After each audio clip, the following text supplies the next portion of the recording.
বাংলা বরাক আসাম চ্যানেলে সর্বশেষ জাতীয় সংবাদে আপনাদেরকে জানাই স্বাগতম। সংবাদের শুরুতেই জানিয়ে দেব সংবাদ শিরোনাম।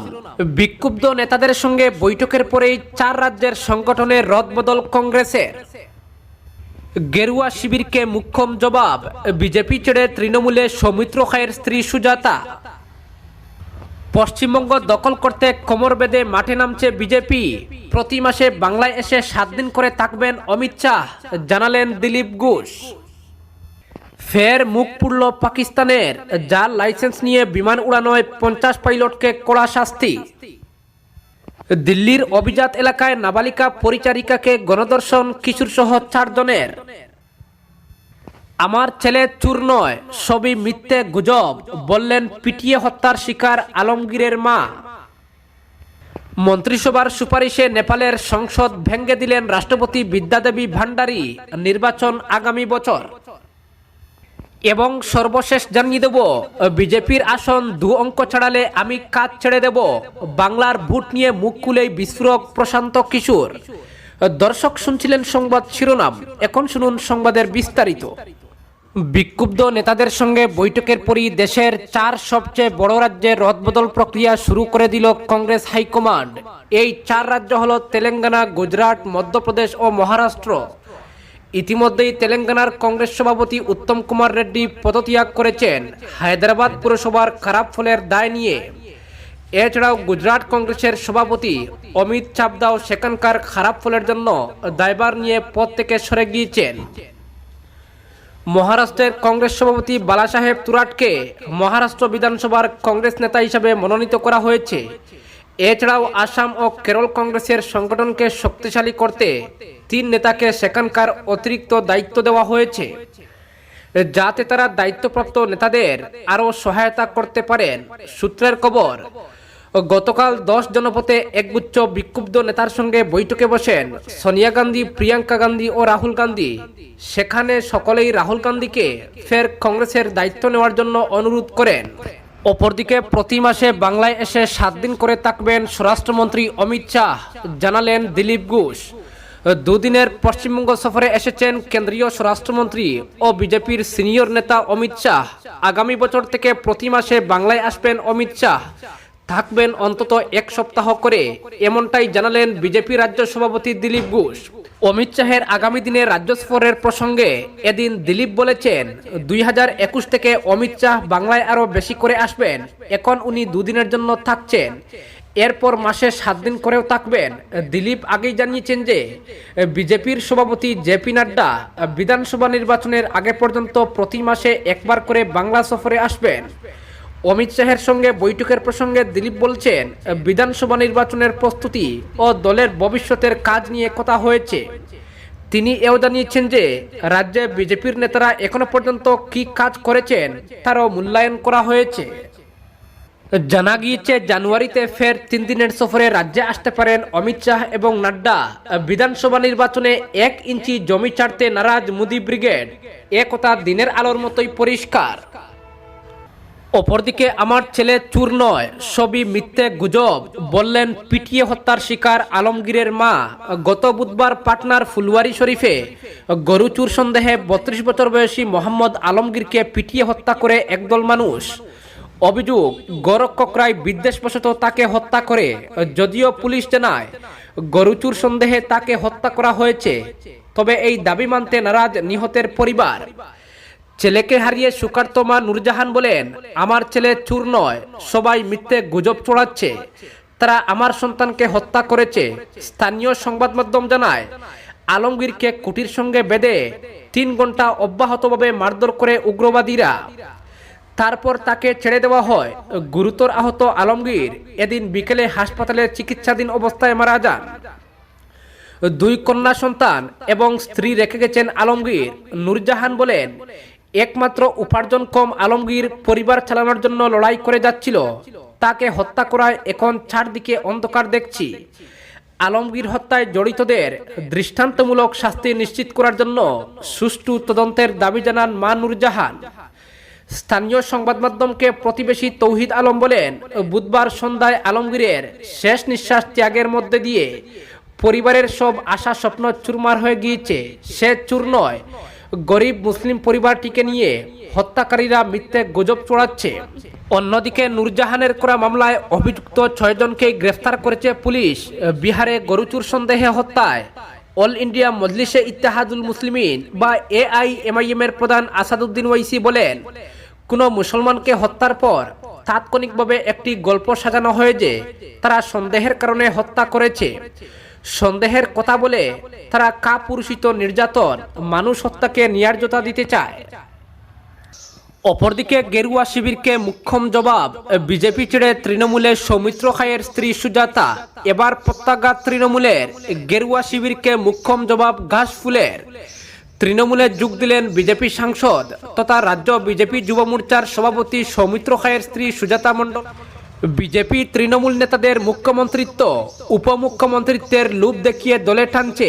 আজ তৃণমূলে যোগ দিয়ে এমনই মন্তব্য সৌমিত্র খায়ের স্ত্রী সুজাতার। অমিত শাহ রাজ্য ঘুরে যাওয়ার 24 ঘন্টা কাটতে না কাটতেই এবার পাল্টা জবাব তৃণমূলের।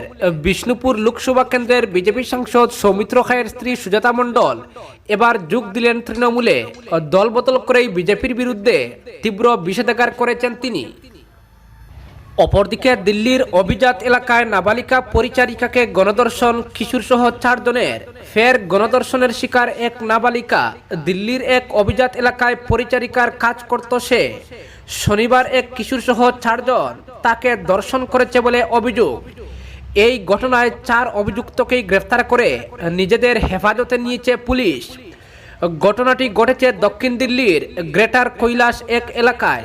পুলিশ সূত্রে খবর, সেখানে একটি বাড়িতে পরিচারিকার কাজ করত 14 বছরের ওই কিশোরী।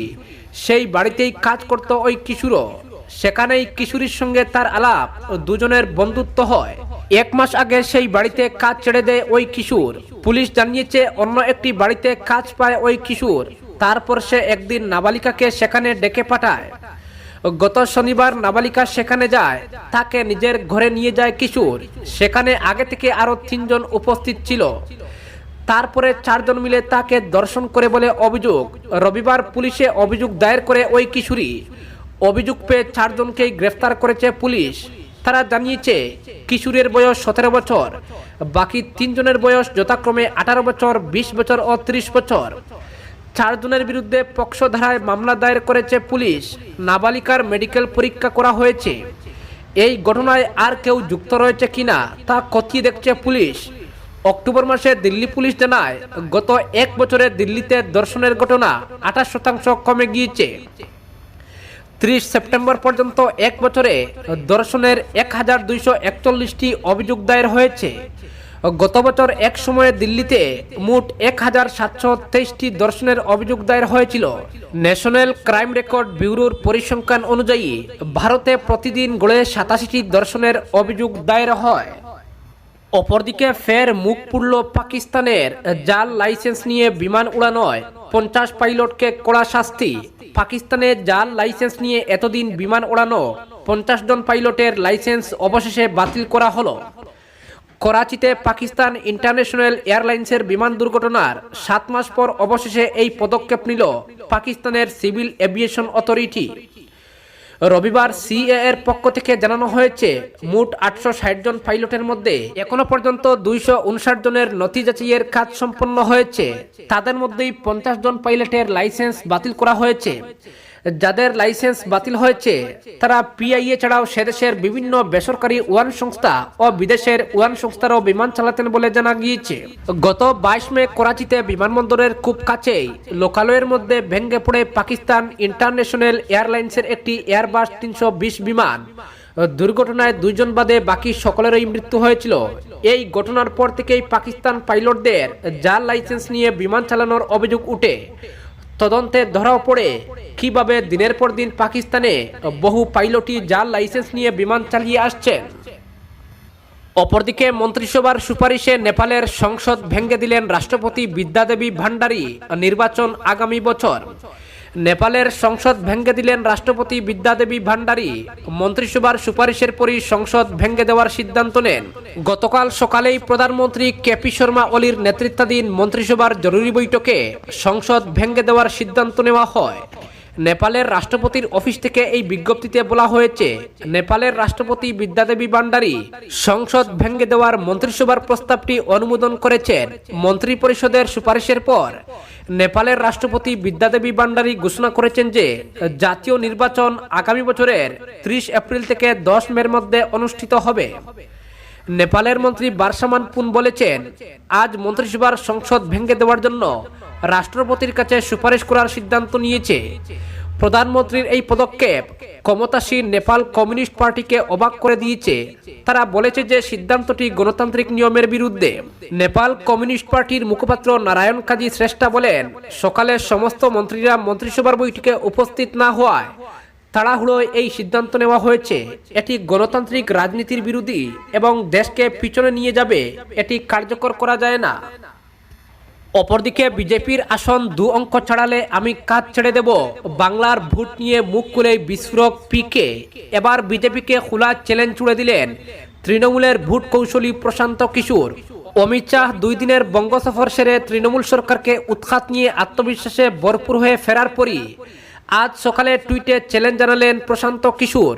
তার বার্তা, বাংলার নির্বাচনের 2 অঙ্ক পেরোতে বিজেপিকে যথেষ্ট কষ্ট করতে হবে। এরপরই বিশেষ দ্রষ্টব্য দিয়ে তিনি নিচে লেখেন, যদি এর চেয়ে ভালো ফল হয় বিজেপির, তাহলে তিনি কাজ ছেড়ে দেবেন। তৃণমূলের ভোট কুশলী প্রশান্ত কিশোরকে নিয়ে দলের অন্দরেই অসন্তোষ বাড়ছে। তার সঙ্গে কর্পোরেট ধাঁচে রাজনীতির কাজ করতে নারাজ অভিজ্ঞরা। এ নিয়ে নানাজন ইতিমধ্যে আপত্তি জানিয়েছেন। এমনকি তথাকথিত বিক্ষুব্ধ নেতা মন্ত্রীরা দলীয় নেতৃত্বের সঙ্গে আলোচনায় পিকের উপস্থিতি মানতে চান না। রাজনৈতিক মহলের একাংশের দৃঢ় ধারণা, শুভেন্দু অধিকারীর দলত্যাগের নেপথ্য নায়ক নাকি এই প্রশান্ত কিশোর। এদিকে পিকেকে নিয়ে যখন দলের অন্দরে খুব ক্রমেই বাড়ছে, সে সময়ে গেরুয়া শিবিরও 21শে বাংলার ক্ষমতা দখলে ঝাঁপিয়ে পড়েছে। বিজেপিতে যোগদানের হিড়িক বাড়ছে তৃণমূল সহ অন্যান্য রাজনৈতিক দলের নেতাদের। প্রায় প্রতি মাসেই দিল্লি থেকে নেতা মন্ত্রীরা এসে বাংলা দখলের হুঁশিয়ারি দিচ্ছেন। বিশেষত এবার তো কেন্দ্রীয় স্বরাষ্ট্রমন্ত্রীর বঙ্গ সফরের বড় প্রাপ্তি শুভেন্দু অধিকারী সহ এক জাক তৃণমূল নেতা বিধায়ক, তাতে আত্মবিশ্বাস আরও বেড়েছে।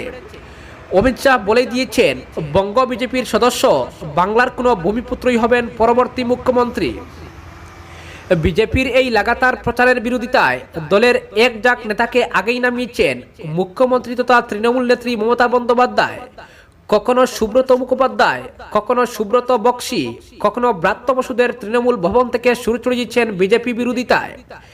এবার তাতে নবতম সংযোজন দলের ভোট কৌশলী প্রশান্ত কিশোর। টুইট করে তিনিও বিজেপিকে এক হাত নিলেন। খোলা চ্যালেঞ্জ করে তিনি বললেন, বিজেপি বঙ্গে 2 অঙ্কের আসন পেরোতে পারবে না, আর যদি তার চেয়ে ভালো ফল হয় তাহলে তিনি কাজ ছেড়ে দেবেন। এমনকি তার টুইট পরবর্তী সময়ে মেলানোর জন্য যেন রেখে দেওয়া হয় তাও উল্লেখ করেন পিকে। রাজ্যের নির্বাচনী উত্তাপের পারদ চড়ার সঙ্গে সঙ্গে তার এই টুইট বেশ তাৎপর্যপূর্ণ বলে মনে করছে রাজনৈতিক মহল।